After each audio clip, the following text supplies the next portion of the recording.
فلا هادي له ونشهد أن لا إله إلا الله وحده لا شريك له ونشهد أن سيدنا ومولانا محمد ورسوله أرسله بالحق بشيرا ونذيرا وداعيا إلى الله بإذنه وسراجا منيرا صلى الله عليه وعلى آله وصحبه وأتباعه وبارك وسلم تسليما كثيرا أما بعد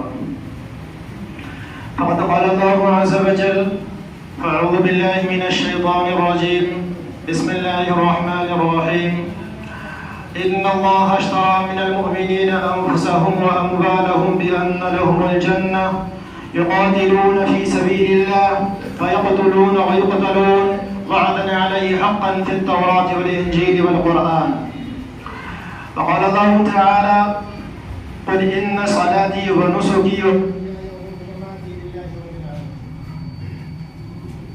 جوان دوستو،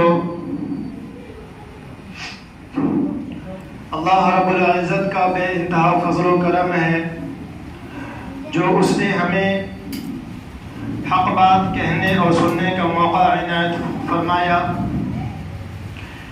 ابھی ہمارے سامنے جو مہینہ آنے والا ہے وہ ہے عید الاضحیٰ کا مہینہ، عید قربان کا مہینہ، وہ مہینہ جس میں ہم قربانی کرتے ہیں، جانوروں کو ذبح کرتے ہیں، اور یہ اسلامی تاریخ کا آخری مہینہ ہے، اسلامی سال کا آخری مہینہ، اور فوراً اس کے بعد جو مہینہ شروع ہونے والا ہے وہ ہے محرم الحرام کا مہینہ۔ تو ان مہینوں میں اگر ہم غور کریں تو ہمیں پتہ چلتا ہے کہ اسلام کا مہینہ شروع بھی قربانی سے ہوتا ہے اور ختم بھی قربانی پر ہوتا ہے۔ غیروں کا مہینہ شروع ناچ گانوں سے ہوتا ہے، ختم بھی ناچ گانوں پر ہوتا ہے، اور ہمارا مہینہ شروع بھی قربانی سے اور ختم بھی قربانی پر۔ اب سوال ذہن میں یہ اٹھتا ہے کہ ہم تو آزاد ہیں، جو من میں آئے وہ کریں، ہمیں آزادی حاصل ہے، تو ہم آزاد ہیں، پھر ہمیں قربانی کی یاد کیوں دلاتے ہو، پھر قربانی کی بات کیوں کرتے ہو؟ تو اللہ کی قسم میرے بھائیوں، قرآن کا اعلان ہے کہ ان اللہ اشتری من المؤمنین انفسهم واموالهم بان لهم الجنہ۔ مومن مسلمان آزاد نہیں ہے، مسلمان بکا ہوا ہے، مسلمان غلام ہے، مسلمان کی جان کو، مسلمانوں کے مال کو، دونوں کو اللہ نے خرید لیا ہے۔ بدلے میں کیا دیا؟ بِأَنَّ لَهُمُ الْجَنَّةِ، جنت ہے۔ جنت کے بدلے میں اللہ نے مسلمانوں کے مال کو بھی خرید لیا، مسلمانوں کی جان کو بھی خرید لیا۔ پتہ یہ چلا کہ مسلمان غلام ہے، ہم آزاد نہیں ہیں، اور جب آزاد نہیں ہے تو ہمارا صرف بقرعید کے مہینے میں، عید الاضحیٰ کے مہینے میں صرف جانور کو قربان کرنا ہمارا کام نہیں، بلکہ ہمارا ہر پل قربانی مانگتا ہے، ہمارا 24 گھنٹہ قربانی مانگتا ہے، ہماری صبح بھی قربانی سے ہونی چاہیے، ہماری شام بھی قربانی سے ہونی چاہیے، ہمارا دن بھی قربانی کے لیے ہے، ہماری راتیں بھی قربانی کے لیے ہے۔ قرآن کی اگلی آیت آپ دیکھیں، پھر ان صلاتی و نسکی و محیای و مماتی للہ رب العالمین، کیا ہے کہ فرمایا کہ ہماری نمازیں، ہم جو نماز پڑھتے ہیں، اور اس وقت جو مسجد میں ہم جمع ہوئے نماز کے لیے، نماز پڑھنے کے لیے آئے، تو ہماری نماز میں کسی کی شرکت نہیں ہے، صرف اللہ کے۔ ہماری نماز اللہ کے لیے ہے، ان صلاتی، میری نماز اللہ کے لیے ہے، ہمارا روزہ اللہ کے لیے ہے۔ تو نماز اللہ کے لیے ہے، یہ تو سمجھ میں آ گیا، روزہ اللہ کے لیے ہے، یہ تو سمجھ میں آ گیا، وَمَحْيَايَ، اور زندگی، وَمَمَاتِ، اور موت، یہ بھی اللہ کے لیے ہے۔ کیا مطلب اس کا؟ نماز اللہ کے لیے سمجھ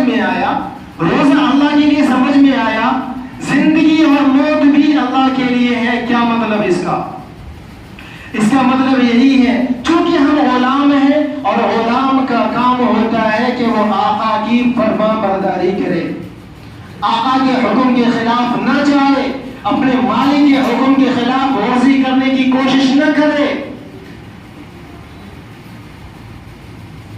تو ہماری جو زندگی ہے اس 24 گھنٹے کی زندگی میں ایک پل، ایک آن بھی اللہ کے حکم کے خلاف کوئی کام نہ ہو، ایک پل نہ گزرے۔ اب نفس تو چاہتا ہے، نفس تو چاہے گا کہ ہم اللہ کے حکم کے خلاف کام کریں۔ سامنے اگر ہمارے سود کا پیسہ آ گیا، آج اس فتنے میں ہر کوئی مبتلا ہے، کوئی چھوٹا 99% مسلمان سود میں گرفتار ہیں۔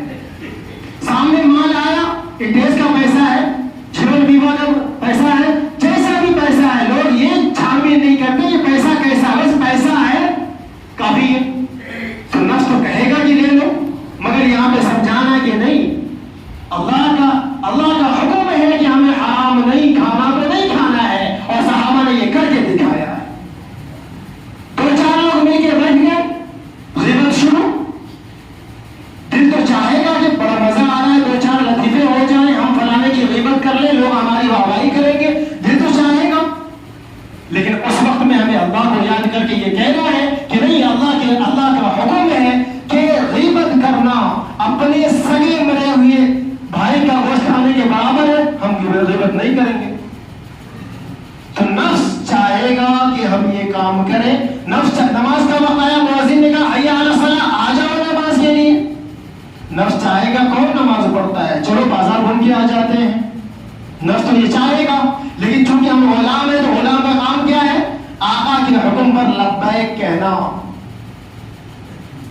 آقا آواز دے فوراً حاضر ہونا، آقا کی طرف سے آواز لگے فوراً حاضر ہو جانا۔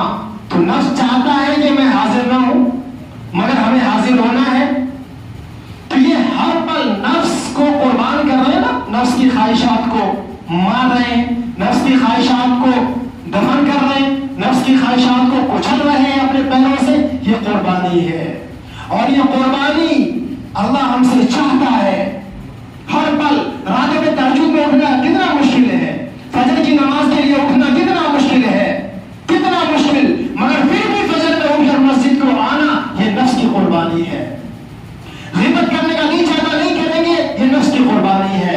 جھوٹ بولنا، دھوکہ دینا، اس میں کتنا مزہ آتا ہے۔ تقریباً سارے ہی مسلمان اس میں گرفتار ہیں۔ عوام کی بات درکنار ہے، جو خواص ہے ان کی مجلسیں بھی ان سے بھری پڑی ہیں غیبت سے، ان کی مجلسوں میں بھی جھوٹا بیان ہوتا ہے، دھوکہ کی باتیں۔ آج مارکیٹ میں جا کر دیکھ لیں، کوئی ایک دکان ایسی نہیں ملے گی، کوئی ایسا بزنس مین، ایک آدمی ایسا نہیں ملے گا جو جھوٹ بول کر سامان فروخت نہ کرتا ہو۔ ہر کوئی جھوٹ بول کر سامان بیچ رہا ہے، ہر کوئی دھوکہ دے کر سامان بیچ رہا ہے۔ جھوٹ سے بازار گرم، غیبت سے بازار گرم، دھوکہ سے سارا بازار گرم ہے۔ نفس تو یہ چاہتا ہے، شیطان کی یہ کوشش ہے، اس نفس کو کچل دینا ہے، اس کی بات نہیں ماننی، یہی قربانی ہے۔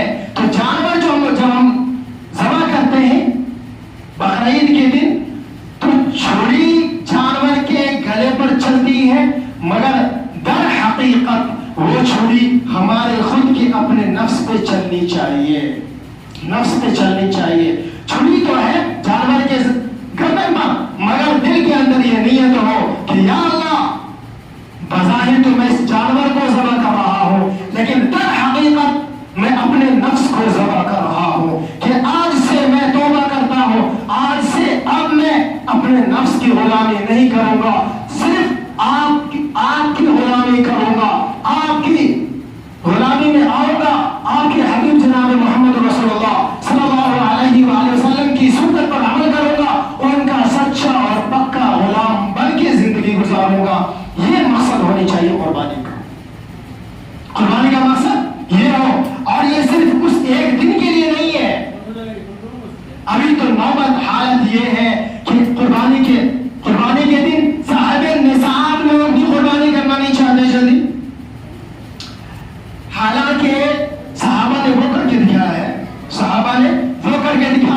اللہ کا حکم آیا کہ میدان میں اترو، صحابہ نے لاشیں بچھا دی، لاشیں بچھا دی۔ اللہ کا حکم آیا کہ اپنے مال کی قربانی دو، صحابہ اپنا کپڑا تک اتار کر دے دیے اللہ کے راستے میں، اپنا کپڑا تک، اور ٹاٹ کو پہن لیا ہے، بوریوں کو پہن لیا، کانٹا لگا لیا۔ سیدنا حضرت صدیق اکبر رضی اللہ عنہ کا واقعہ بہت مشہور ہے۔ اللہ کا حکم آیا مال خرچ کرو اللہ کے راستے میں، صحابہ نے کپڑے تک اتار کے اللہ کے راستے میں دے دیے ہیں۔ اللہ کا حکم آیا اولاد اور بیوی بچوں کو چھوڑو، نکلو میرے راستے میں۔ ایک ایک صحابی جوانی میں جو نکلے ہیں، بچہ ابھی ماں کے کوکھ میں تھا اور وہ اللہ کے راستے میں نکل گئے۔ جب واپس آئے ہیں دروازے پر تو سامنے دیکھتے آواز دی، کنڈی کو کھٹکھٹایا، دروازہ کھلا، سامنے ایک نوجوان ہٹا کٹا کھڑا ہوا ہے۔ پوچھا بڑے میاں کون ہو تم؟ کہنے لگے بیٹا تم کون ہو؟ غیر مرد میرے گھر میں گھس آئے، تو میرا گھر ہے۔ دونوں میں لڑائی ہو گئی۔